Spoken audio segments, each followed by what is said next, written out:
Hey guys, welcome. This is literally my first real manga page. Page 1 of my very first one-shot. And let me tell you, no amount of YouTube videos or art books is really going to prepare you for how complicated the process actually is. It's way more than just thumbnails, penciling, inking, and voila, done. Way more than that. I've been drawing on and off for years, so I guess you could call me an advanced beginner. But honestly, I still feel like I have no idea what I'm doing half of the time. Between bad habits and perfectionism, it gets really rough. And it took a while, but I finally got there. So today, I'm going to walk you through the whole messy process. All the mistakes, and there's a ton of them. The overthinking, the decisions that stumped me for hours, and what I learned from it all. And I'm still new to talking off the cuff like this, so bear with me. All right, let's get into that first page. So yeah, I guess my intro went a little longer than expected because I completely blew right past my practice panels, or my practice compositions. Yeah, when I was looking at my thumbnails before I started the penciling, I thought it was just flat and boring. Like, I had this idea in my head of how I wanted the scene to look, but I just didn't have the skill to draw it, you know? And I talked about this in my thumbnail video where I haven't built up a library of scenes, of camera angles, of shots. And I need to do better about that. I need to, practice composition work. Maybe, watch other movies and see how they do compositions for scenes, because all my compositions were just flat, side view, ground level, just even two characters spaced apart, nothing dynamic about it. I don't know how I don't even know how to explain it because I just don't know. So I went scouring the internet, down the rabbit hole, looking for help on this. And honestly, for manga and comics, it's like trying to find a needle in a haystack. It's rough.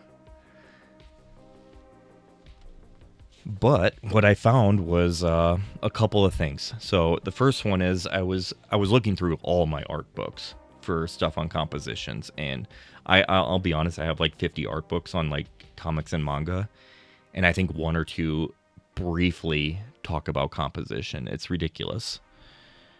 People just don't talk about this. I don't know why. It's not a bigger topic because it was stressing me the heck out.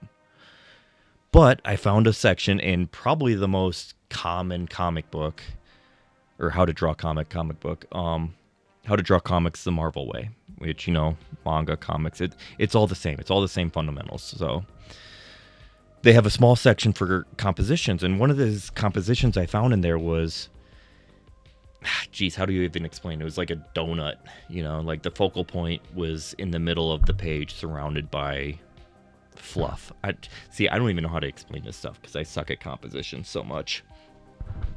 But it got this, I'm like, oh, this makes sense because, I'm drawing a campfire. It's surrounded by forest. I want the focus to be on the campfire and the two figures around it. So I'm like, okay, this is a start. And then I got another idea when I was watching the anime. Crap, what's it called? It's like Remake My Life or whatever. It's about some dude who goes 10 years back in time to art school. I think it's an Ichi manga. My goodness, there's a lot of boobs, but it's okay. Anyways, that's not the point. The point was they were walking down this path, and there was these tree branches over, in front of it. It was, how do you explain it? Jeez. It was dynamic. I don't know. The tree branches were in front. And I'm like, oh, I can incorporate that. They're in the forest. There's going to be tree branches. So I put two tree branches in front of the fireplace, or the fire pit. I still think the figures are too flat. Maybe I should have raised the camera angle up a little bit so it's looking down on them. But I'm limited by what I can draw, and it's tough, Like I said, I was stressing about this panel for weeks to the point where I just wasn't even drawing because I just didn't know how to draw it. So yeah, it really feels like I'm ranting about panel 2 because it gave me the most stress, like weeks. Like I think for like 2 weeks it took me to like finish this panel because I just didn't know how to do it. And it got to the point where I even skipped drawing the figures in the campfire because I just didn't know how to do it. So then we went on to panel 3, completely skipping the finishing panel 2.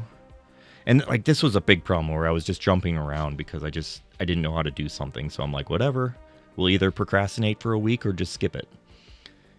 And I had another issue with panels 3 and 4. I felt like my talking heads were too bland and boring. So I was looking up different ways to frame the camera angles, different expressions. And honestly, I think I landed on something that was okay. But another issue I had was I do the practice sketches in my cheap dollar store sketchbook, and they turn out 10 times better than what I draw on the page.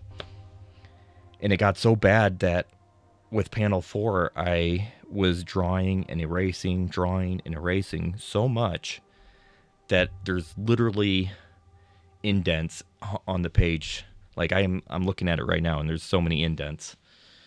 It got to the point where I'm just like, screw it. I'm getting the light box out, and I'm just going to trace my practice sketch. I honestly wish I would have done that with panel 3 because my practice sketch looks so much better than what I ended up with. I think what I ended up with looks okay, though. Like I'm content with it. But then I look at my practice sketch, and I'm just like, what could have been,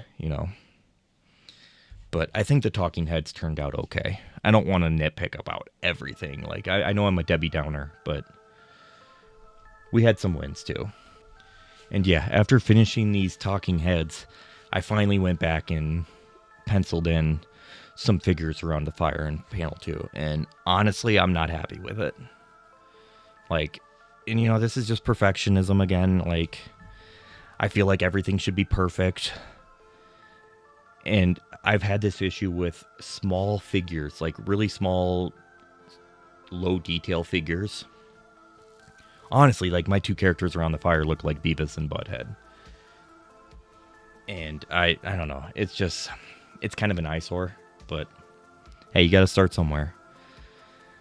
But then we had my biggest win. I feel like I think panel 1 is by far my best panel. There was this cool technique that I learned a few years back for inking blood splatters specifically. But you can also use it for stars. So I think this is where I had my biggest win. We did this cool technique with a toothbrush where you dip it in white ink and you kind of like flick the brush across the blacked in area and you get a star effect.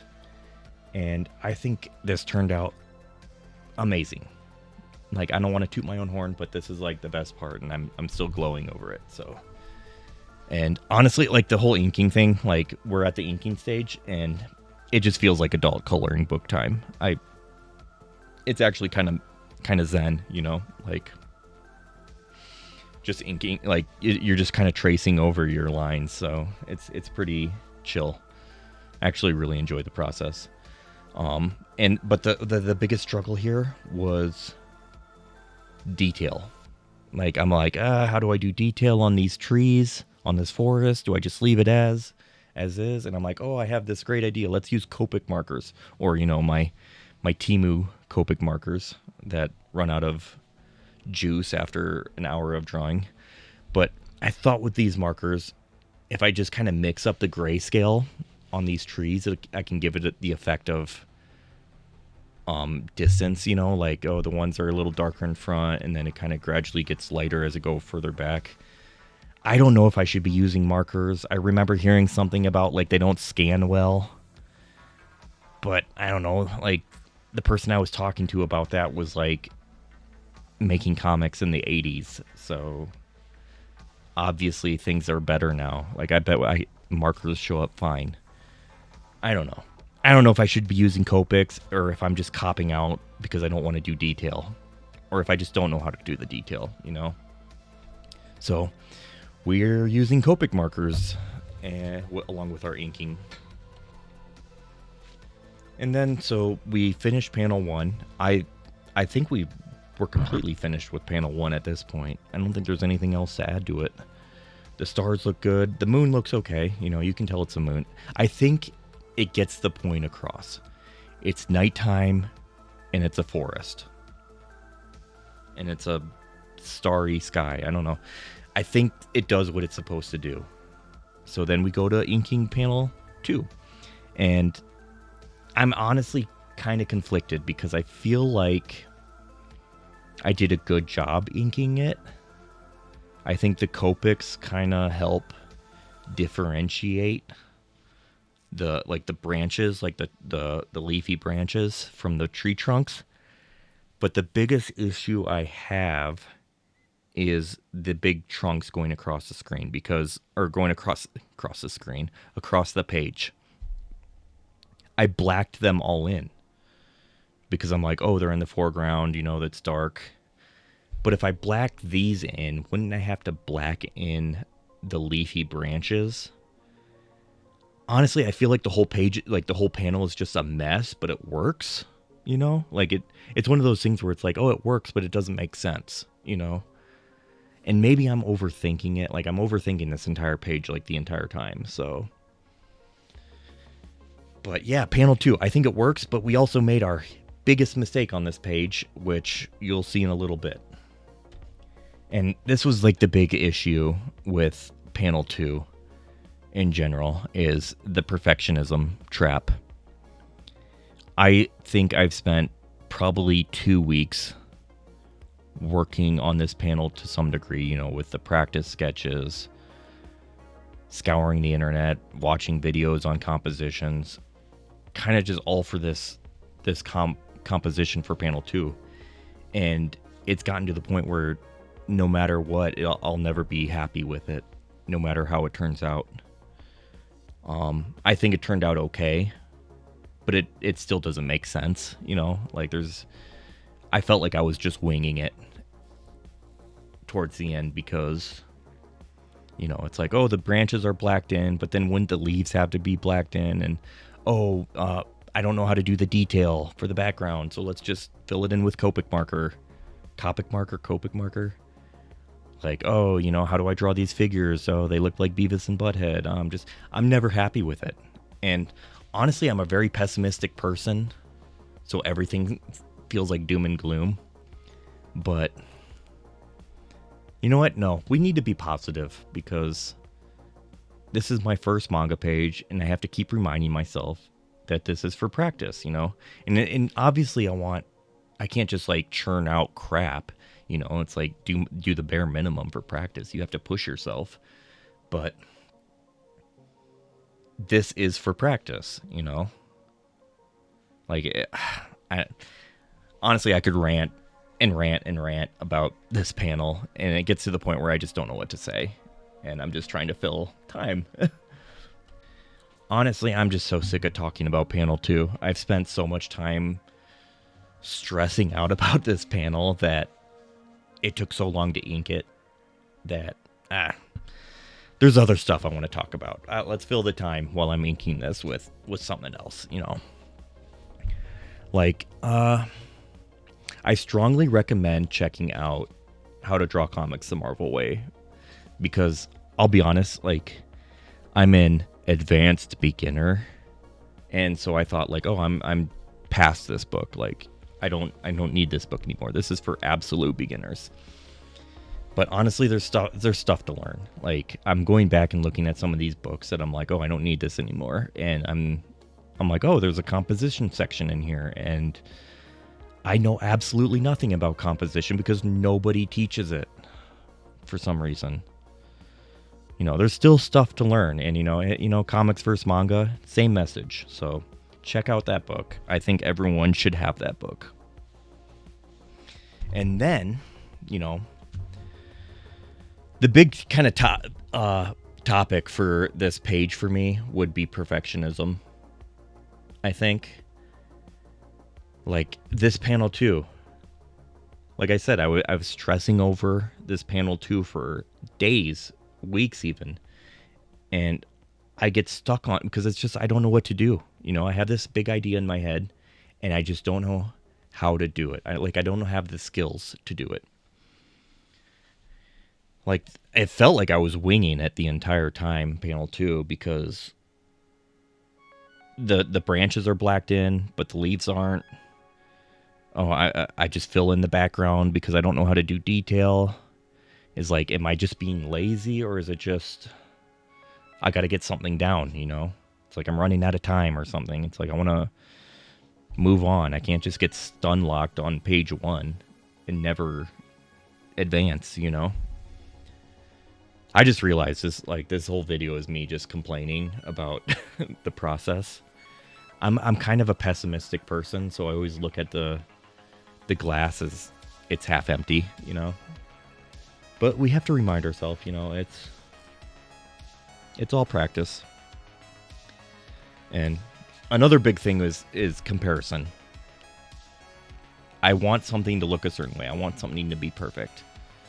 And since I don't know how to do something, I go and look at examples of how to do it. So I'll go and look at some of my favorite manga, like Bleach or Fairy Tail or Naruto or some of these other obscure titles no one's heard of.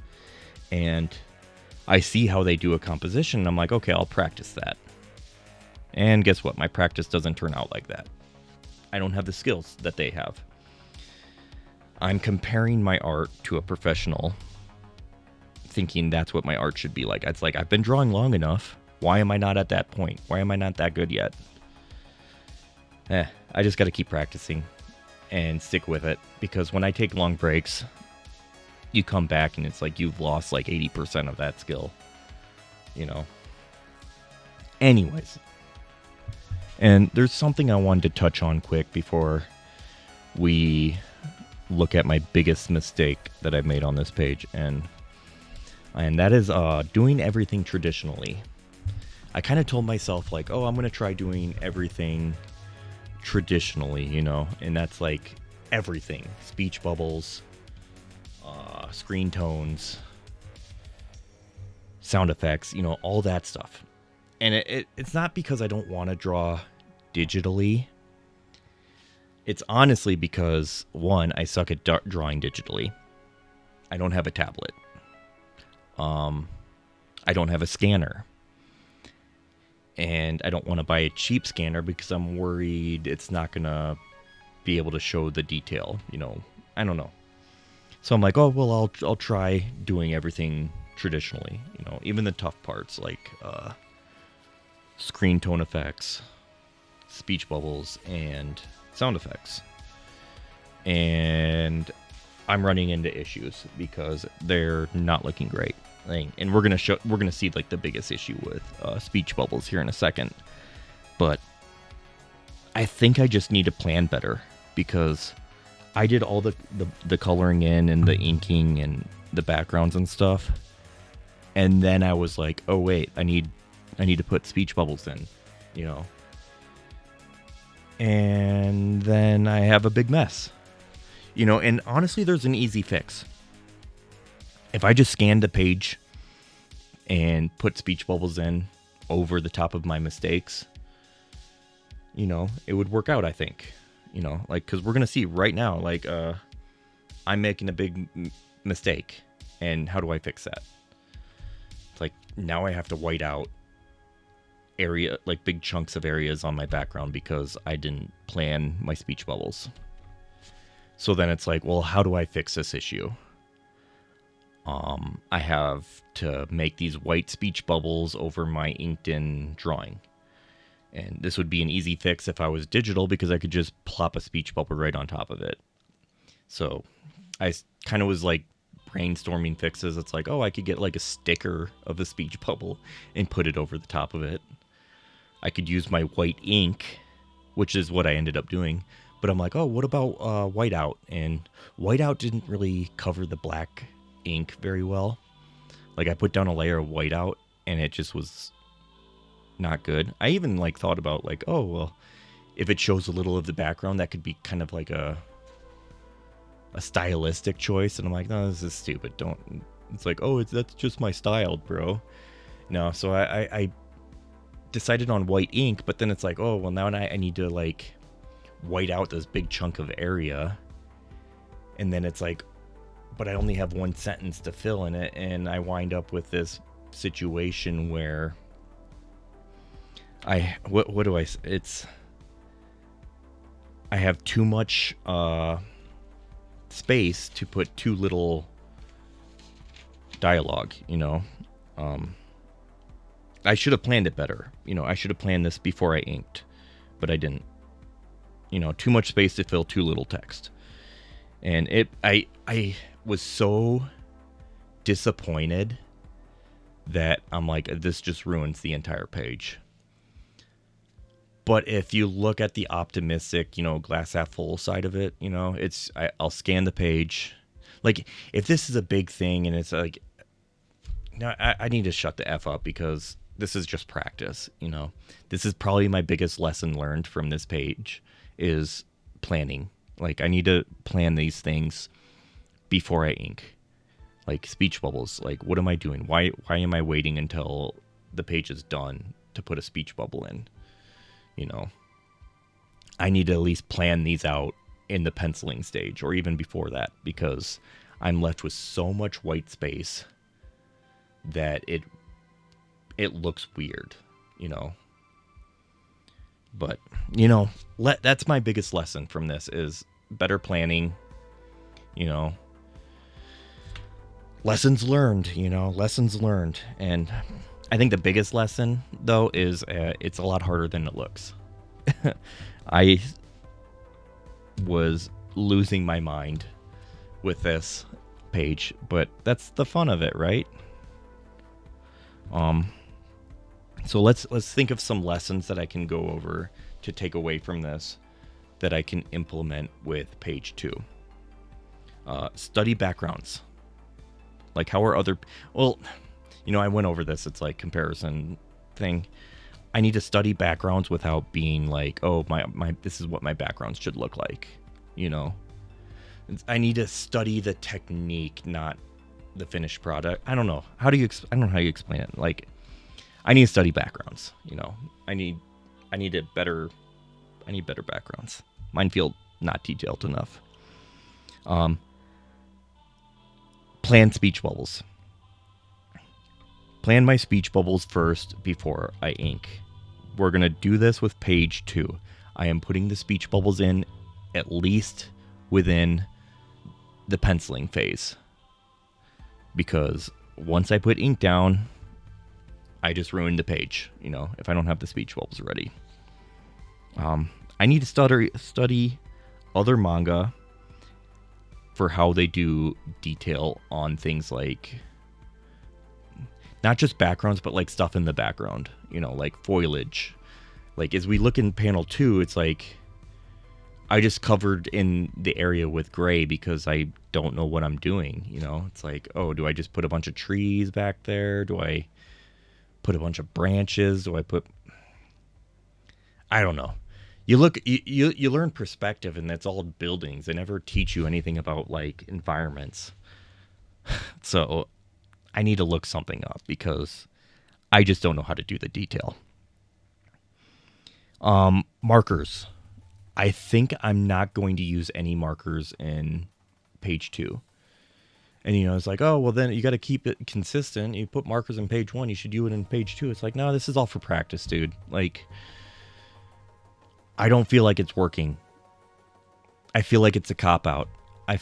Sure, maybe it's working, but I feel like the only reason I'm using them is because I'm too lazy to put detail in. That's what it feels like. So I'm going to force myself in page 2 to not use marker and try to do better detail. And honestly, the biggest thing, more focus.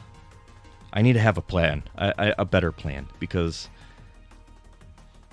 I felt like I had a plan, like, oh yeah, we're going to pencil, then we're going to ink, and then we're going to finish the page. And that's not a plan. That's just, what everyone tells you on their YouTube videos. You do the penciling, then you do the inking, and you're done. It's getting hard. Game's hard. And no, I just need to have more focus and a better plan. So now that I've done it once, I can do it again. And I think it'll be a little easier. Well, not easier, but like, I'd at least kind of know the process, because it really felt like it got to a point where I was just completely winging it. Like, oh, is this going to work? Who knows? Let's try it. So the order of operations of everything, you know. Honestly, I feel like this video kind of turned into a rant, you know, like this is my first like voiceover. Maybe I shouldn't have chosen a video that's 25 minutes long, you know, maybe like a 2-minute video. But if I scripted it, it wouldn't have worked. So I'm trying to get better at just talking off the cuff. So I have this idea that probably a dozen videos or so are going to be just completely crap because I sound like a madman just ranting about his insecurities with manga. So I apologize for the, you know, it sounding like a rant. I'm trying to get better. That's the thing, you know, it's like writing, drawing, YouTube. There's so much to improve on, and it's like if I want to focus on one thing, then I neglect the other. You know, it kind of feels like. So the YouTube is secondary to making manga. You know, it's like, yeah, I want to use YouTube as eventually, you know, like, hey, I'm going to be the next big thing, so I'm going to market myself with this. But anyways, this has become a rant. If you made it this far, thank you for watching. I really appreciate it. My voice can be grating, but you made it. We're going to move on to page 2. So thanks again, guys. We're going to just keep improving. So peace out.